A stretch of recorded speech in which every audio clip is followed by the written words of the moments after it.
Hi, I'm Magpie. Tape is something that has fascinated, sound explorers for the longest time, like since tape arrived, I guess. And it's still something that is fascinating to a lot of people.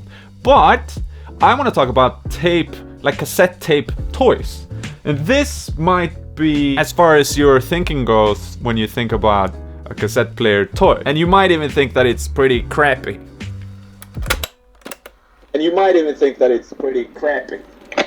But just with a simple modification, I'm interrupting myself.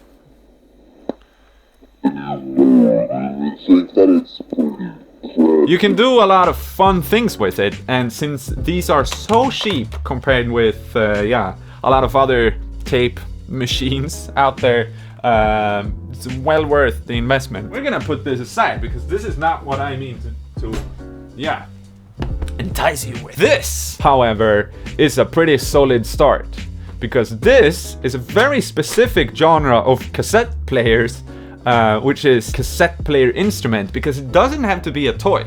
I made a video pretty recently with the Philips PMC 100.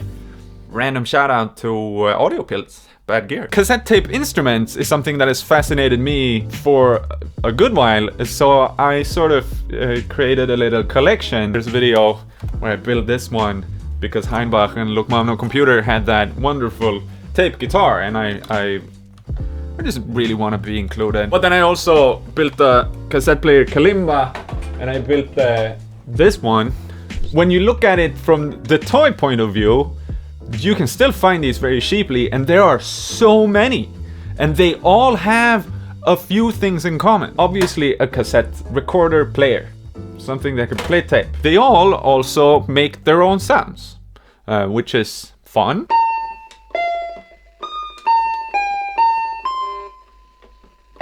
They can all record the built-in sound to the tape. So if you make tape loops, you all of a sudden have this wonderful, super, like they're all automatically extremely lo-fi. This is just a fancy word for shitty. But yeah, they all have that built in. As far as I have come across, like all the ones I have come across has that built in. I guess you were a kid and you were supposed to like be able to play and record that. They all also have in common that they have a mic input. And you usually get the mic with it. Like they call it like the $1 microphone. Yeah, these are like identical in shape. Maybe we should make a video like recording all sounds with a mic like this, because these are really shitty in a very cool. Lastly, they also always have in common that they have a headphone output, because you were supposed to jam with, I guess, putting it on a tape and then play to the tape, sing to the tape, like a karaoke machine. Speaking of karaoke machine, this actually is like it's a Studio 4 sound mixing system. And here you have a bunch of sound effects. Pew pew! And that you can record to the tape, and you're supposed to like mix with your... What this means, however, is that you can circuit bend it, make potentially awful sounds sound even worse.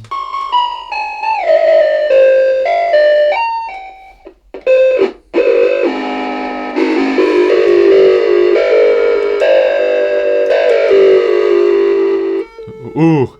And then also do a speed modification on the tape, which is super easy, and I can show you quickly. So I just want to say that all of the things that I'm gonna show now, they're getting independent videos. So and in those videos I'm going to make music with them, and also circuit bend them and speed mod them. This one I just happen to have already done it on. But yeah, combining these elements, the already crappy with the circuit bending, like exploring what can happen with that, because you can sort of open up new, and then you can record that to tape, and you can slow that up or speed it down. It opens up this entirely new universe of just insane sound possibilities, because tape, already super saturated, really cheap, shitty cassette components that were super mass produced 40 years ago or something. So just combining it really fast.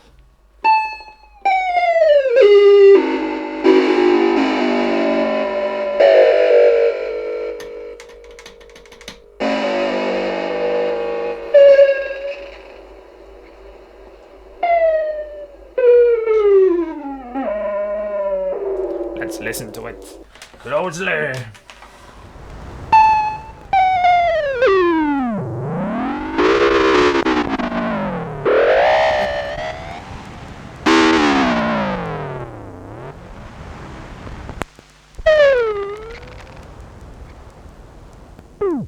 Yeah, that sounded really awful, but perhaps in a good way. The keyboard, however, approach to these types of instruments is that's surface level interesting. Look at this one, my First Sony. I can really recommend that series. It cannot stand on a table, however. This is also my First Sony one, but this one is like a masterpiece. And there are like 4 different ones. So that was drum 1. Drum 2. Comical. Yes. And animal.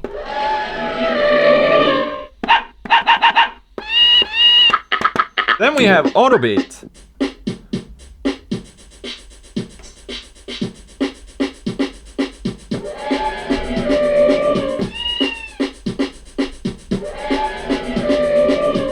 And of course we can record these to the tape also. It's got variable speed for the tape. So that's really, really cool. Like if we record this, we can slow it down on it. And the karaoke approach is very common when it comes to this. I guess that was an easy way to sell it to parents. This one, I think, is actually not even old. Karaoke sound mixing organ MU781. It's open because I was planning to start working on it. But yeah, proper keyboard and a lot of effects. Firing ghost UFO machine gun missile ambulance. But that's pretty dark. But this might be a good opportunity to touch on how you do a speed modification, because all you need is this little thing. This is a PWM DC motor speed controller. So it comes like this, and you buy it for like $2 maybe, something like that. Just make sure that the voltage is the voltage you require, and it's like from 0 to 15 volt or something like that. So yeah, that's gonna work with batteries. And just for screw things, 2 wires from power to the batteries, boom boom boom, and then inside the tape aspect of it all always has like a DC motor. And here you can see the 2 wires. So instead of those 2 wires going to this big old circuit board, you just connect them here. As you can see, I just soldered power and ground, screwed that into power and ground here, and I just took these 2. I didn't even solder, like these are the only 2 things I soldered, and I put them in there. And now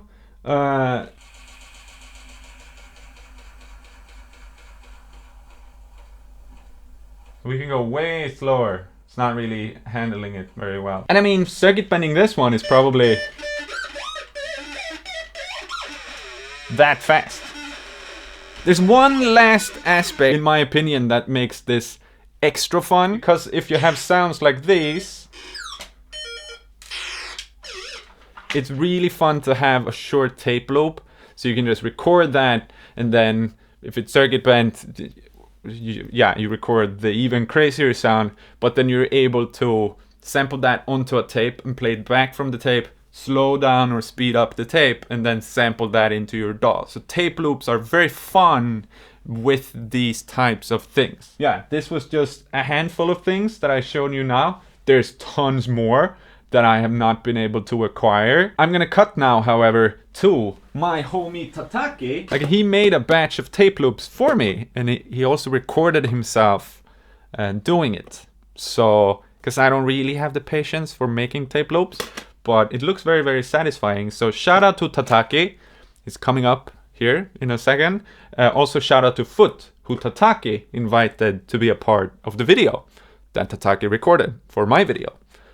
Inception. Enjoy that. This is all for me and Leonardo DiCaprio. If you're watching this, don't fight bears. Doesn't seem healthy. but enjoy Hollywood. Bye now. Bonjour, I'm Tataki.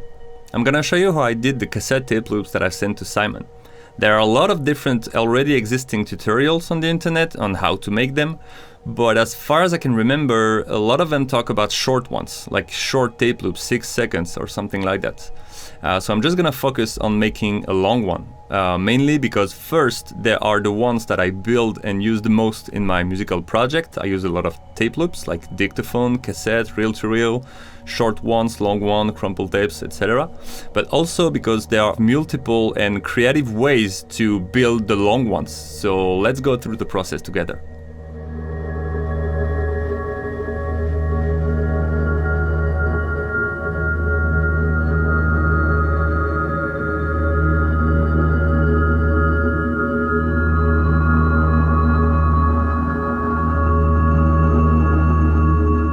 Okay, quick words before starting to build the tape loop itself. I want to talk about the audio that will appear on the tape.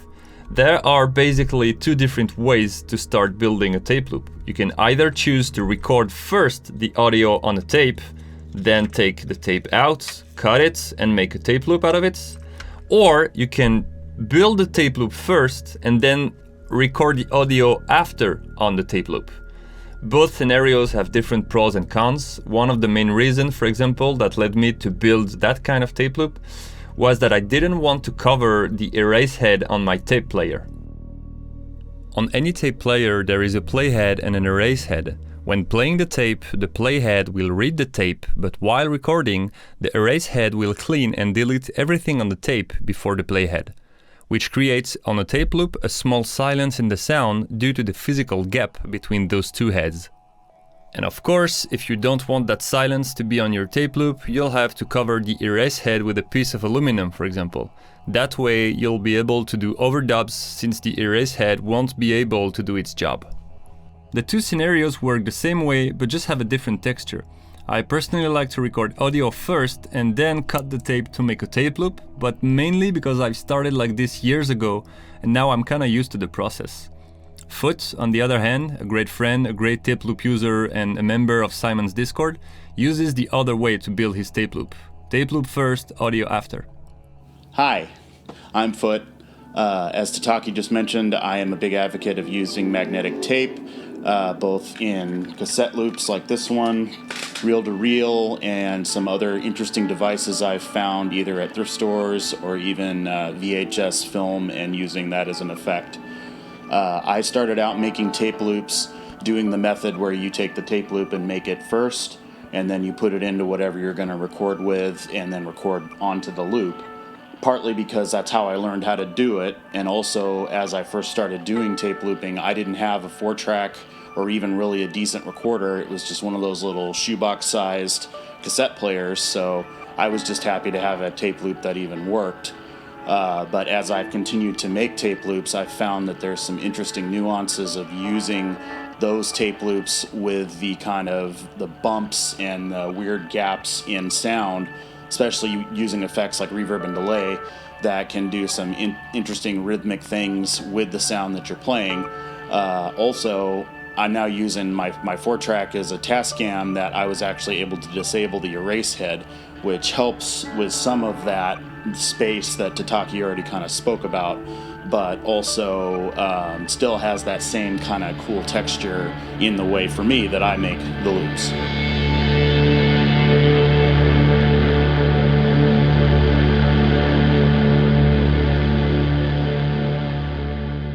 Recording the sound first also has its pros and cons. Of course, you won't have any gaps due to the erase head thing, and also the sound quality will be much better, but if you miss the tape or if you don't like it, you'll have to start from the beginning, and that's a bit annoying considering how long the process can be.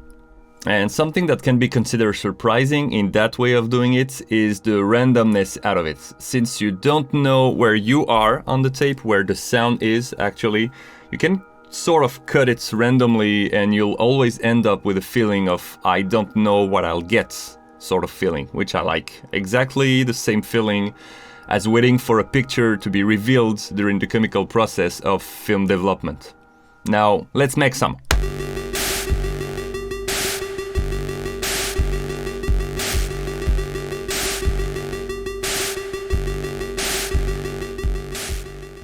Okay, so I'm probably gonna speed up a lot of different parts just because I don't want this video to last for an extra hour. What I'm gonna do basically is open this cassette, remove everything in it. I'm gonna keep the reel, and I'm gonna take a small piece of tape to later cut it into a loop. Let's go.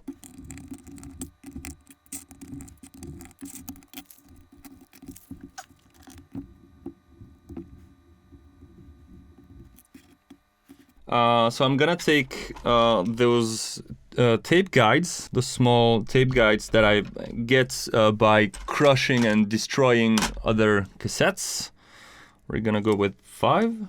I'm gonna file the plastic of the tape guides just to improve the adhesion of the glue on the plastic.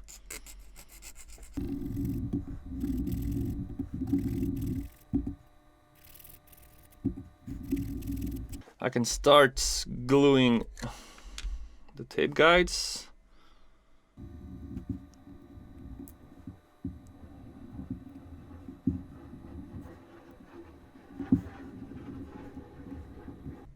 Okay, got some on my finger.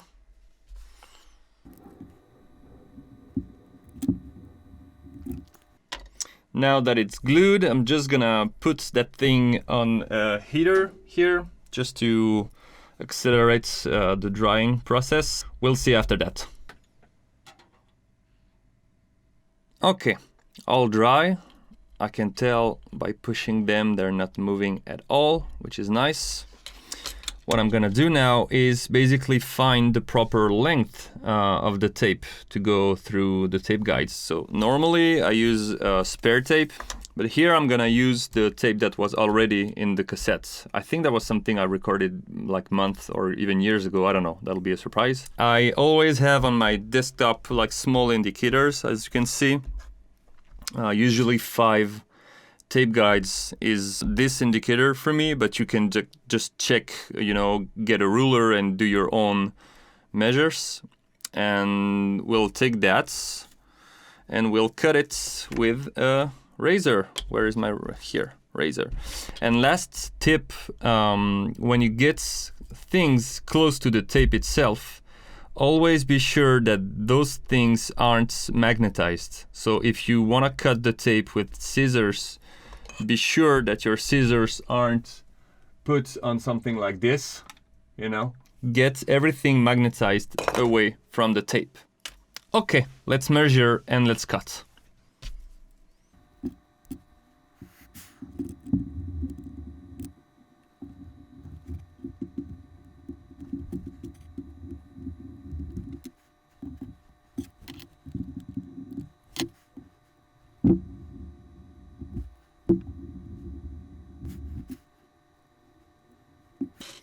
Okay, now let's try to put this in and see if it fits.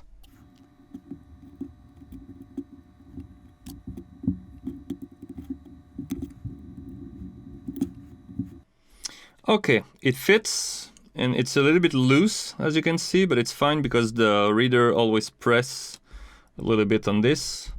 So if it's too loose, you can make a shorter one. If it's too tight, you just add a couple of millimeters.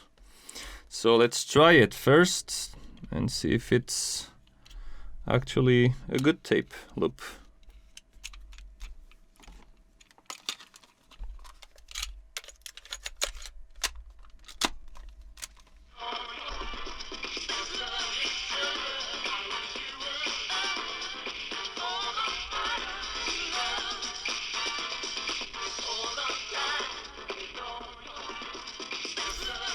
It's working, perfect. And it's even, I didn't even know there was this thing on it. It's obviously not mine, but it's a great tape loop.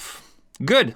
So I hope it was useful somehow. Here is the path that I did. If you want to try to do it, I did this one using 56.3 centimeters. Obviously, I cannot wait to see what Simon will do with them. As I said before, there are a lot of things to try with tape loops, so feel free to experiment. It requires patience, but considering how easy it is to open a cassette, well, it's always good to try new ways to work. Much love, Thank you. Have fun.